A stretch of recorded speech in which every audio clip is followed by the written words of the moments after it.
If you're into dark, gritty crime dramas with a stacked cast, then Scarpetta might just be your next binge. Now, I'll be honest, this wasn't a show I expected to enjoy as much as I did. Reviews have been pretty mixed, even leaning negative in some cases, but after watching it myself, I actually found it really compelling. It's messy, it's chaotic, sometimes even confusing, but there's just something about it that just keeps pulling you back in. So let's take a deeper look at Scarpetta, from the story and performances to the production, trivia, and whether it's actually worth your time.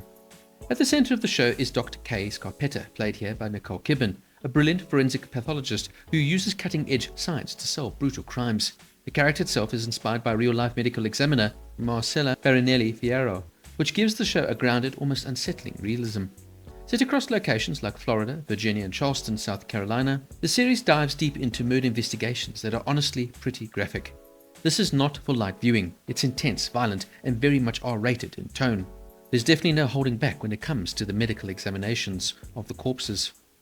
What I liked is that it leans heavily into the forensic side, the science, the autopsies, the detail, which makes it feel more authentic than your average crime drama. But it's not perfect. The storytelling jumps around a lot. There's a ton of back and forth between timelines and perspectives, and at times it can feel somewhat overwhelming.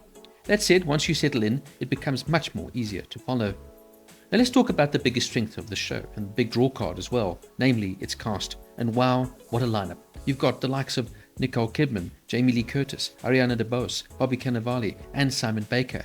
That's 3 Academy Award winners in one series, with Curtis, Nicole Kidman, and DeBose all taking home the top honor, which in itself is pretty insane.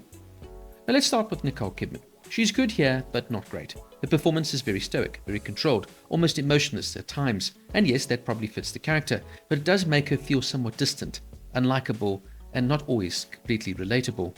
It's definitely not one of her strongest roles. Not to say Kidman is bad in the role, she just didn't really win me over. Interestingly, I actually preferred Rosie McEwen playing the younger Kay Scarpetta. She just brings more emotion, more vulnerability, and honestly makes the character feel more alive and well-rounded. Then of course you've got Bobby Cannavale as Pete Marino, and he is just fantastic. Charismatic, hot-headed, and very watchable. Cannavale is just an actor with panache, and he always lights up the screen when he's on it. And here's a cool detail. His real-life son, Jake Cannavale, plays the younger version of Marino. That casting works really well because they genuinely look and feel like the same person. Albeit that Jake maybe needs a bit more experience in acting, so that he can become as believable as his father. But for me though, one of the standouts has to be, of course, Jamie Lee Curtis. She plays Kay's sister, and she's just chaos, but in the best possible way. Funny, over-the-top, unpredictable, she brings energy that the show desperately needs to balance out Kidman's more serious, stoic tone. Dorothy can be somewhat annoying at times, but there are other times when you just can't help but laugh at her. She of course is the antithesis of her sister's character, and it's exactly what the show needs. Then we have Ariana DeBose here, playing Lucy Farinelli Watson, Dorothy's daughter and Scarpetta's niece, and a computer programming and IT expert. I'm not too sure about how to describe this character. There are times when I felt her somewhat obnoxious, self-absorbent, and feeling sorry for herself. But there are other times that she adds a genuine likability to the show. DeBose is an excellent actress, no two ways about that, but the way the character's written wasn't always very likable. Like I said, in many ways, she's quite selfish and overly opinionated. Yes, of course, she's grieving the loss of her wife, but that's another thing. I can't say I always loved the AI angle, with Janet Montgomery playing Janet, Lucy's deceased wife, but of course purely on a computer screen.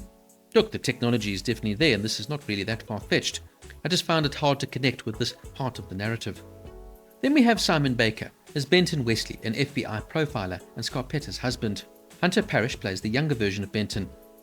Now, Simon has always been an excellent actor, and his chemistry here with Nicole Kidman is excellent. But in many ways, they're just two peas in a pod, two very similar characters. And of course, the idea is that Benton is hiding these immense dark secrets. He's a nuanced, layered character, and we don't quite understand where he's coming from all the time. Baker plays the role well without having to do too much.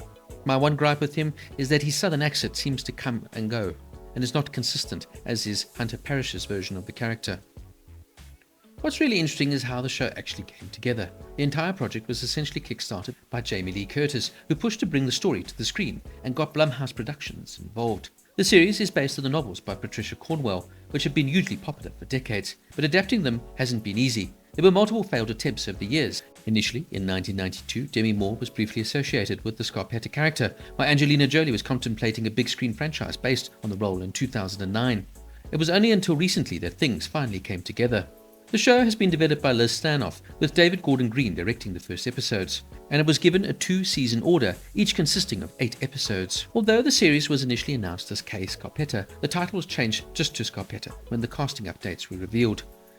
Filming would kick off in late 2024, primarily in Nashville, before wrapping up in early 2025. Visually, the show leans into a cold, clinical aesthetic. Lots of muted tones, dim lighting, and sterile environments, which fits perfectly with the forensic theme. It's not flashy, but it's effective. The crime scenes are detailed, sometimes disturbingly so, but that realism really adds another layer to the show. And in a fun side note, in the one scene, a judge re-swears Scarpetta into office. This judge is actually played by the author herself, Patricia Cornwell.